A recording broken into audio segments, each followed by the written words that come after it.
Xin chào tất cả các bạn.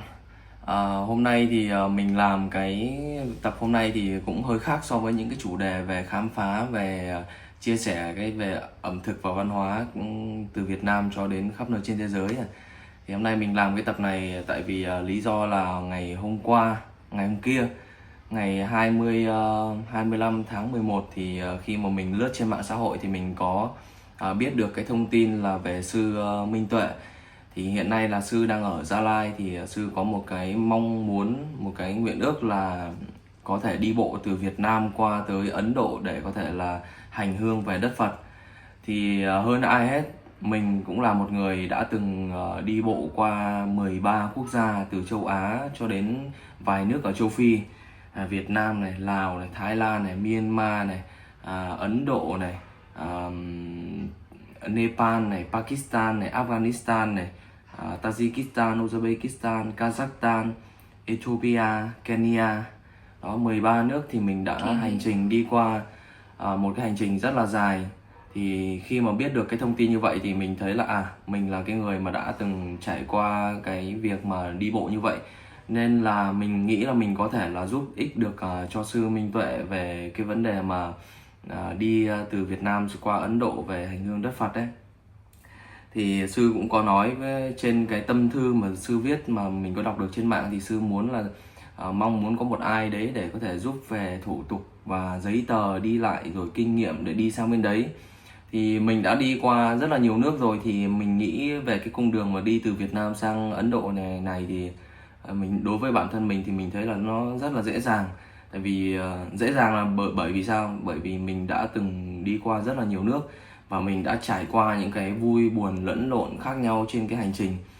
Thì có rất là nhiều anh chị cô chú cũng đã đi du lịch rất nhiều rồi về, và sẽ hình dung được cái vấn đề mà đi sang Ấn Độ của sư Minh Tuệ. Thì có người thì khó, có người thì dễ, kiểu như tâm niệm mình khi mà mình nghĩ mình đã đi qua rồi ấy. Nhưng mà ở Việt Nam thì mình cũng công nhận là chỉ có mình thì mình có hiểu qua, hơn ai hết là mình hiểu và mình đã trải qua đấy.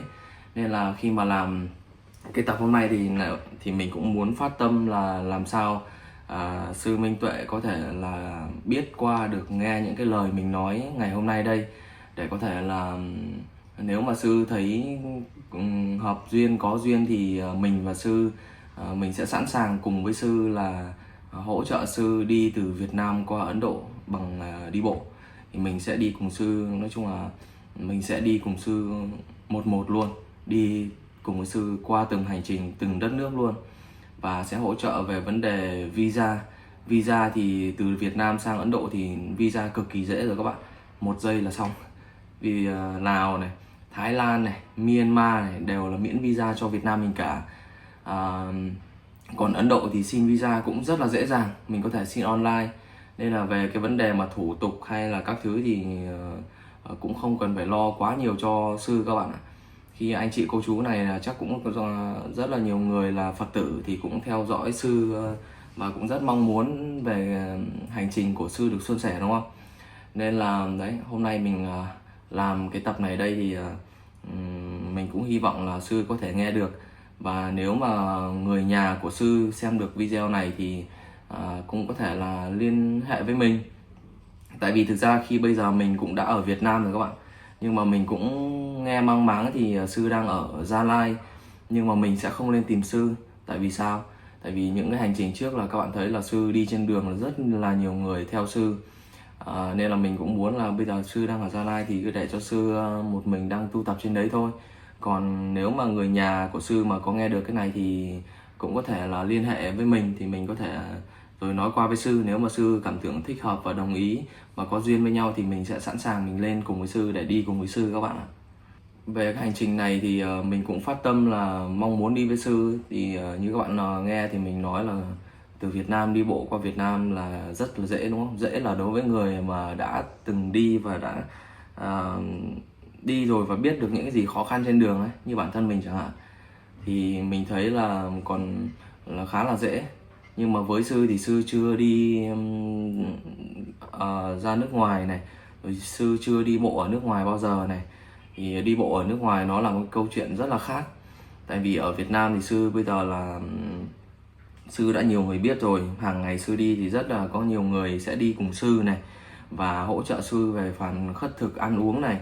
Nhưng mà ở bên nước ngoài thì không ai biết mình là ai cả, nên là vấn đề mà sau này mình không biết. Nhưng mà trước tiên nếu mà mới vào đầu đi thì sẽ có rất nhiều người không biết đấy. Nếu mà mình không có kinh nghiệm thì cũng nhiều khi cũng chuyện không may nó xảy ra. Cũng có những cái trải nghiệm của sư Minh Tuệ khi mà thời xưa mà đi 2 năm trước thì phải, đi ở Việt Nam mà lúc đấy chưa có ai biết thì sư đã bị một người là cầm đấm vào miệng, sưng hết cả miệng lên này. Thì anh chị cô chú nào biết theo dõi sư Minh Tuệ thì chắc biết trải nghiệm đấy rồi đúng không? Và bản thân mình thì mình thấy là mình cũng đã từng đi như vậy. Mình cũng được từng đi ít tiền thời năm 2016 đi bộ qua Lào này, Thái Lan này, Myanmar này, sang Ấn Độ này. Thì cái thời đấy là mình cũng rất là ít tiền các bạn ạ. Thời đấy là mình chỉ là sinh viên thôi. Mình cũng đi hàng ngày, mình cũng đi khất thực vào từng nhà, mình xin ngủ nhờ, mình xin bữa cơm nhờ để làm sao tiết kiệm nhất để có thể đi ấy. Thì mình thấy là mình cũng có một cái gì đó trải nghiệm, một cái chút gì đó đồng trải nghiệm với sư một chút thôi các bạn, về bên ngoài thôi. Còn sư là sư đi về học Phật Pháp thì sư trải nghiệm về cái bên trong của mình nhiều hơn. Nhưng mà về vấn đề bên ngoài thì mình nghĩ là mình đã từng trải qua như vậy rồi thì mình có thể hỗ trợ sư được. Và sư thì đi như vậy thì nếu mà mình có duyên mà mình đi cùng với sư ấy thì không những là về kinh nghiệm đi lại nước này nước kia, đi bộ như thế nào, mà mình sẽ hỗ trợ sư từ A tới Z luôn. Từ kinh phí này kinh phí kia thì các bạn biết là sư đi là sư không dùng tiền đúng không? Nhưng mà đi ở nước ngoài nó là một câu chuyện khác. Không phải lúc nào mà mình cũng kiểu như là suôn sẻ cả. Có những nhà thì nếu vào người ta cho thì không sao, có nhà người ta không cho. Rồi nhiều lúc may sư bị ốm ra chẳng hạn đúng không? Thì mình sẽ hỗ trợ sư về một chút gì đó, gọi là mua đồ ăn nếu mà hôm nào mà không có người cúng dường này, rồi mua thuốc mua thang trường hợp mà sư ốm đau này. Rồi có những đi ở nước ngoài ấy, thì người ta chỉ cho mình cái thời hạn visa là nhất định thôi. Ví dụ như ở Lào, Thái Lan chẳng hạn, người ta cho mình 1 tháng. Nhưng mà trong cái thời gian đấy theo tâm nguyện của sư là sư đi bộ xuyên suốt từ Việt Nam qua Ấn Độ đúng không? Nhưng mà 1 tháng thì không thể nào đi ở hết xuyên suốt một mạch ở đất nước được ấy, hoặc là băng qua một đoạn được ấy. Nên là đến cái lúc mà hết 1 tháng thì mình phải bắt visa hoặc bắt ô tô, taxi, máy bay để mình di chuyển sang nước khác rồi lại quay lại chính cái điểm đấy để mình tiếp tục hành trình đi bộ. Thì nó cũng là một cái khoản kinh phí trên đường và còn nhiều khoản khác nữa. Thì mình cũng phát tâm là làm sao đấy, nếu mà mình đi được cùng sư thì mình sẽ hỗ trợ sư từ A đến Z luôn.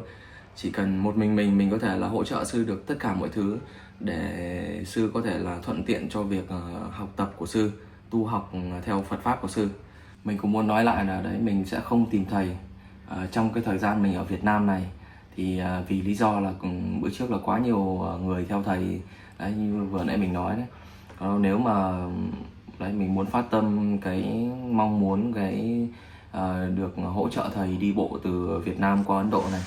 Hy vọng là anh chị cô chú là xem video này có thể like hoặc đăng ký kênh hoặc chia sẻ gì đó để tăng cái tương tác lên, để hy vọng có thể là sư có thể là nghe được cái lời này qua một ai đó. Tại vì sư cũng không dùng điện thoại đúng không?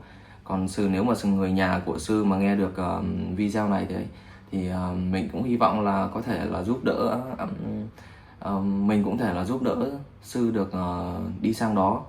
Mình có thể đi cùng với sư là một luôn, chỉ cần 2 thầy trò thôi là mọi thứ là mình đều được lo được cho sư hết. Nên là đó. Thì bữa trước mà sư đi ở Việt Nam ấy, quá là đông người đi theo. Thì đó là một cái điều rất là cản trở cho sư về vấn đề là tu tập.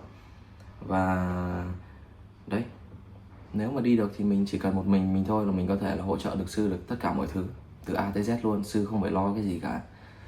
Và trên đường bữa trước mình đi cũng gặp ra qua rất là nhiều cái chặng nguy hiểm này.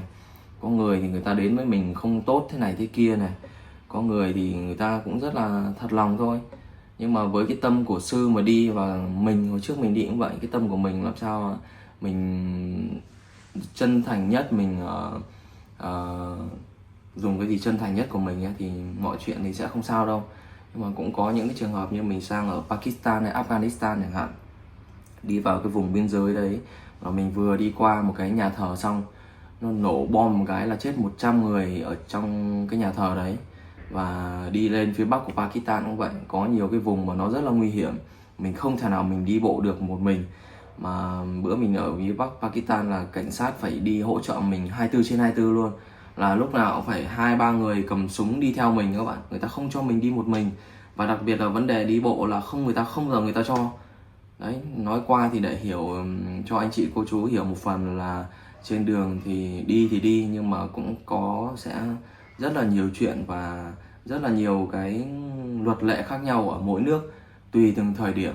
Nên là mình đi rồi mình có thể hình dung được là sắp tới mình đi như vậy mình sẽ gặp cái gì, những con người nào mà mình có thể là sẽ gặp trên đường, thì mình có thể hình dung một phần để có thể là hỗ trợ sư được đi được sang Ấn Độ, bộ hành qua đất Phật được thành công mỹ mãn hơn.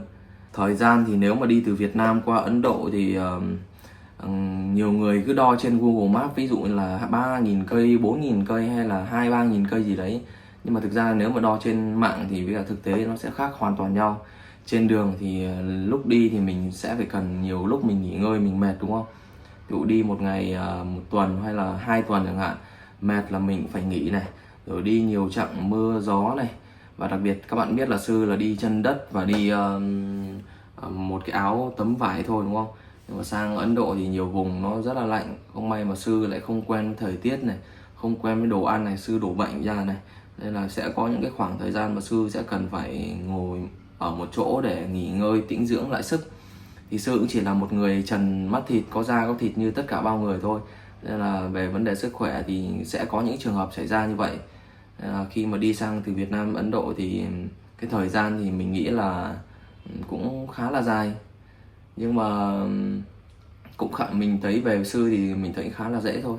Tại vì sư khi mà đã phát tâm mà đi sang đất Phật rồi là sư chỉ có mong muốn là mục đích là cứ đi thẳng tới đấy thôi.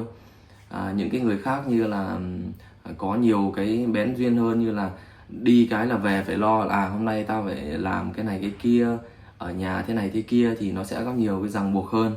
Nhưng mà sư thì sư chỉ mong muốn là đi như vậy thì sư cứ thế mà đi thôi, thì mình thấy là cũng dễ. Và thời gian thì chắc là vừa đi thì vừa gọi là sao nhỉ, đi giảng Phật chẳng hạn, đến chùa nào ở Việt Nam, Thái Lan hay là Myanmar thì sư cũng thể ở đấy lán lại và chia sẻ về Phật pháp, thì mình nghĩ là tầm 1-2 năm gì đó. Đấy thì mình cũng không biết nói gì hơn, thì mình làm cái tập này chỉ mong sao là đấy, mình cũng mong muốn duyên của mình là sắp tới có thể hỗ trợ sư đi được sang Ấn Độ. Đấy thì hy vọng là anh chị cô chú có thể giúp mình lan tỏa cái video này để có thể đến tay của sư. Và đó thì sau hôm nay thì cũng không liên quan gì mấy, nhưng mà cũng bật mí anh em là đấy, sau hôm nay thì mình cũng lại chuẩn bị sang một đất nước khác. Thì đất nước này cũng rất là thú vị, thì hẹn anh em ở những cái trải nghiệm tiếp theo. Tầm 2-3 hôm nữa thì mình lại sang một đất nước khác để khám phá. Thì ok, hẹn anh em tất cả tập sau. Và hy vọng cái tập này có thể là những cái lời mong muốn của mình ngày hôm nay có thể đến được với sư Thích Minh Tuệ. Ok, xin chào tất cả các bạn.